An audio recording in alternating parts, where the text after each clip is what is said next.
Chapter 21. The Brain Supercomputer.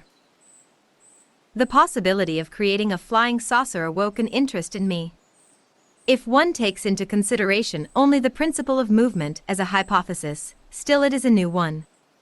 Though a flying saucer is an overly complicated mechanism, for us terrestrial people, it is not a matter of top priority. That was why I decided that I would rather hear from Anastasia about something that I could understand right away. That something should not require any scientific research or investigation. It could be applied in practice as being beneficial for all people. I asked Anastasia to solve a problem that our society is facing right now as a matter of top necessity. She agreed but asked, "Can you specify somehow?" I mean this problem. How can I solve a problem if I don't even know what exactly you want? So, I tried to think of the most urgent problem of today, and the following terms of the task came to my mind. You know, Anastasia, in our large cities one of the most urgent problems of today is environmental pollution. It's difficult to breathe the air there. But you are polluting it yourselves.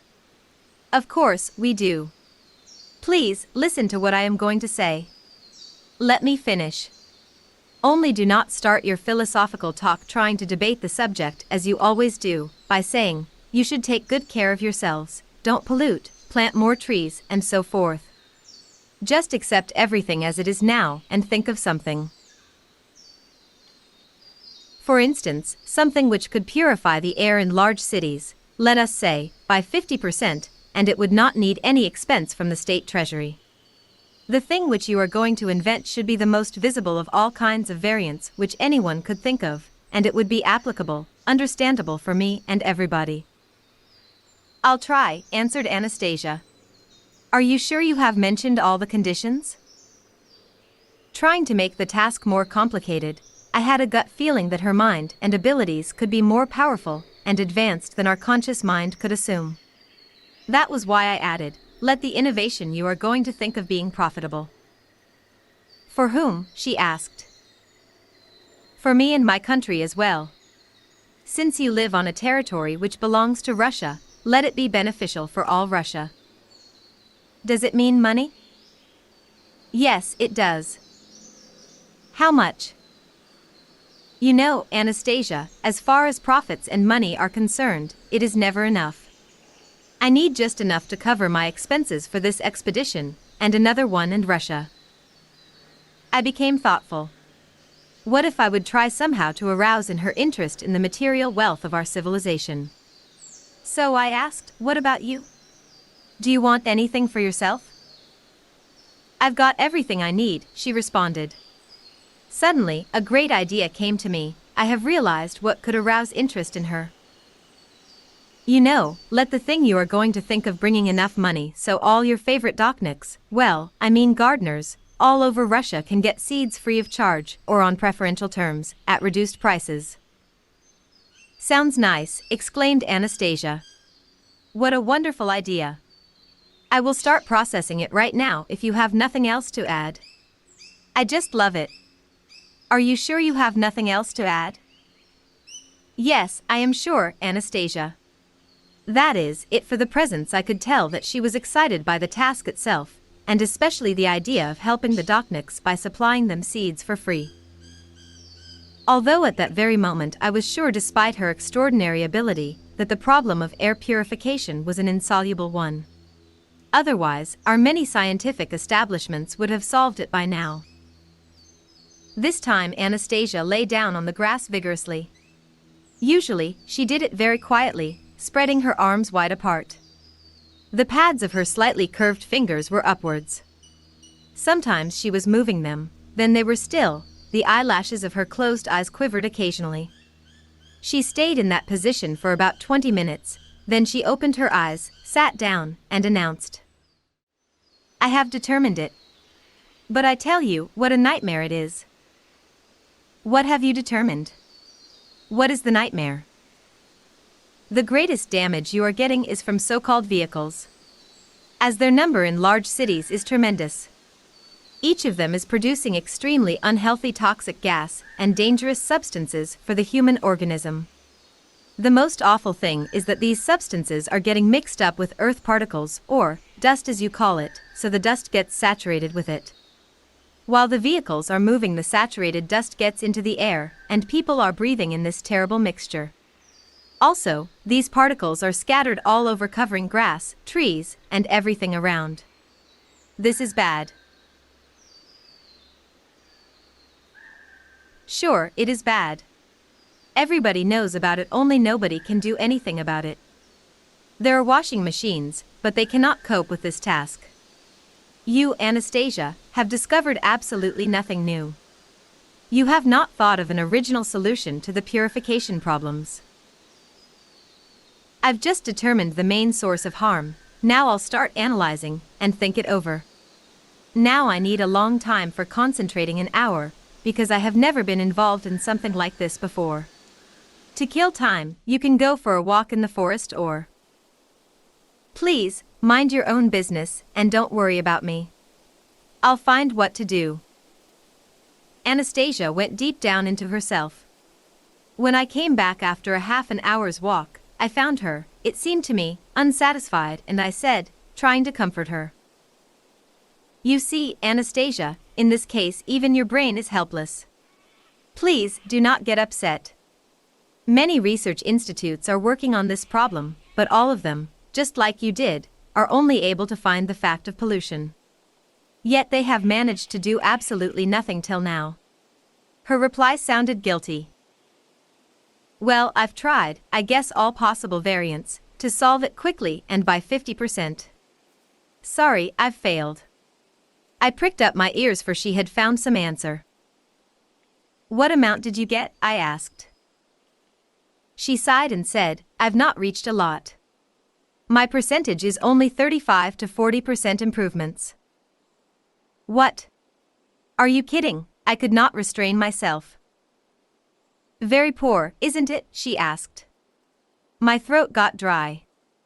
I felt that Anastasia could not lie, exaggerate, or underestimate. All right, let us change the conditions of the problem. Now tell me quickly what you have thought of. It is necessary that all these vehicles should not only scatter this disgusting dust, but should be able to collect it. What is it necessary to do? Tell me. Hurry up. What is it that sticks out in front of the vehicles? What do you call it? A bumper, I prompted. So it is a bumper. Right inside or under it they should fix a box with holes on the top cover of it. The back cover should also have holes from which air could get out. While these vehicles are moving, the flow of dusty, toxic air can go through the front holes. It would get purified and get out through the back ones.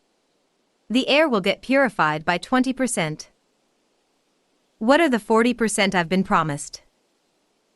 Right now, this road dust is not being removed, and while using this method its amount would be getting less and less as it will be removed every day and everywhere.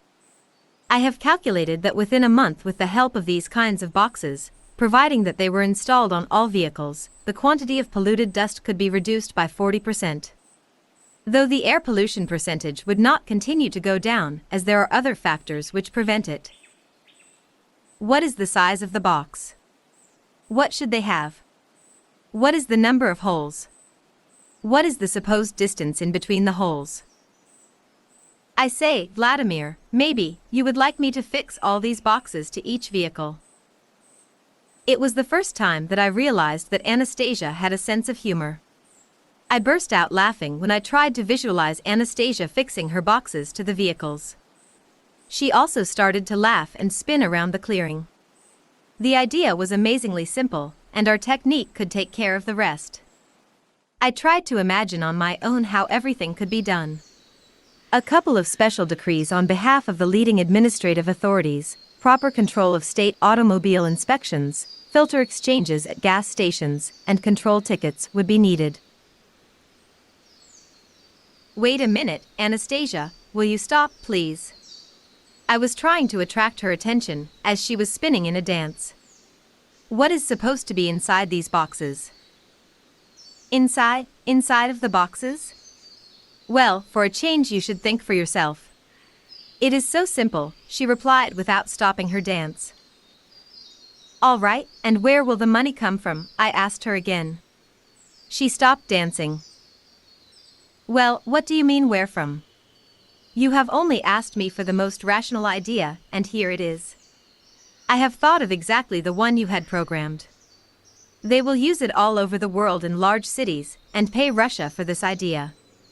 This will pay the amount of money just sufficient to cover the costs of seeds for Dochniks, and you will get paid too.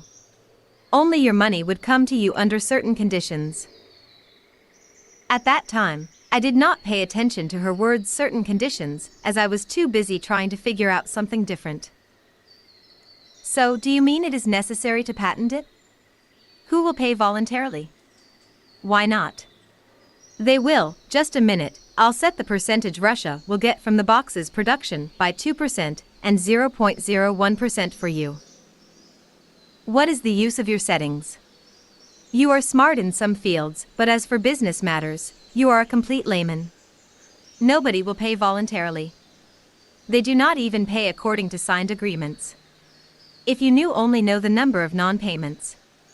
The courts of arbitration are overloaded. Do you know what an arbitration tribunal is? I suppose. In this case they will pay meticulously. The one who refuses to pay will get ruined. Only honest ones will prosper. How would they be ruined? Is it you who is going to ruin them? Oh, good for you. What else? It is unbelievable. Anyhow, they will do it on their own and be more precise. Circumstances will happen to make it unfavorable for the deceivers, and eventually, they will be ruined. At that moment, an idea crossed my mind, taking into consideration the fact that Anastasia could not lie, and as she had said herself, the natural mechanisms would not allow her to make any mistake. Before making that kind of statement, she had processed in her mind a tremendous volume of information, and colossal mathematical calculations had to be made. At the same time, it was necessary to take into consideration a great mass of psychological factors. These are caused by the people who would be involved in her project. To interpret everything into our language, Anastasia had not only solved the most difficult problem of our time, air purification, but created and analyzed a business plan. Moreover, she had done it within only half an hour. As I wanted to specify some details, I asked her, "Tell me, Anastasia, had you made any calculations in your mind before giving me the percentage numbers of the air purification? Then what is the expected income and benefits from the production of your boxes for the vehicles, filter changing, and so on?" Very detailed calculations have been done, and not only with the help of my brain. Stop, will you? Be quiet. Let me finish. Tell me, could you compete with the most powerful and perfect modern computer, let us say, a Japanese or an American one? But I am not interested in it, was her reply. Then she added, "It's so primitive and even humiliating for me. To compete with a computer is just like, well, how can I explain it to you by a simple example? Well, it is equivalent to competing with an artificial limb, and, to be more precise, not exactly with a complete prosthetic appliance, but only a certain part of it. A computer is lacking the main thing, and this main thing is feelings." I started to debate, trying to prove a quite opposite opinion, telling her that the people who play chess with a computer are very smart and highly respected in our society.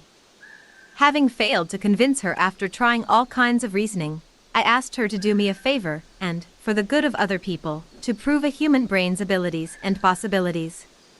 She agreed, and I did my best to specify the issue. "Do you mean that I can announce officially your willingness to compete with a Japanese supercomputer in solving problems?" "Why precisely a Japanese one?" asked Anastasia. "Because they are believed to be the best in the world." "Are they?" "I would rather compete with all your computers together." "So, you would not ask me to get involved in any other kind of competition in the future?" "Fine," I felt very happy. "Let us do it with all computers. Let us formulate the task now." "All right," Anastasia agreed, "but to begin with, without wasting time on the task formulation, Let them solve the problem which you had suggested to me, and let them prove or decline my solution. If they disprove mine, let them make their suggestions. People and life itself will judge us. Wonderful, Anastasia. Good for you. It is a constructive design. What do you think? Will it take a long time to solve this problem? I guess an hour and a half will not be sufficient time for them. Let us give them 3 months. All right. Let it be 3 months. I propose to take as referees all those who are willing to do it. If their number is great, nobody will be able to influence their estimations mercenarily. Let it be. I would like to tell you more about children, and then education. Anastasia believes that the education of children is the most important issue of today. She usually speaks about it with great joy. My idea of competing with our computers did not provoke in her any special interest. However, I was glad to obtain her consent, and right now I am calling upon the firms which produce modern computers, inviting them to compete with Anastasia in solving the problem mentioned above. To summarize and call it a bargain, I asked, "What about a winner's prize?" "I need nothing," was her answer. "Why do you speak on your behalf? Are you sure of your victory?" "Of course I am sure. Because I am human." "Well, all right. Anyhow, what would you suggest for a firm which could be second after you?" "Well, I'll try to give them some ideas about how they could modify their computers." "Sounds fine. Let us call it a bargain."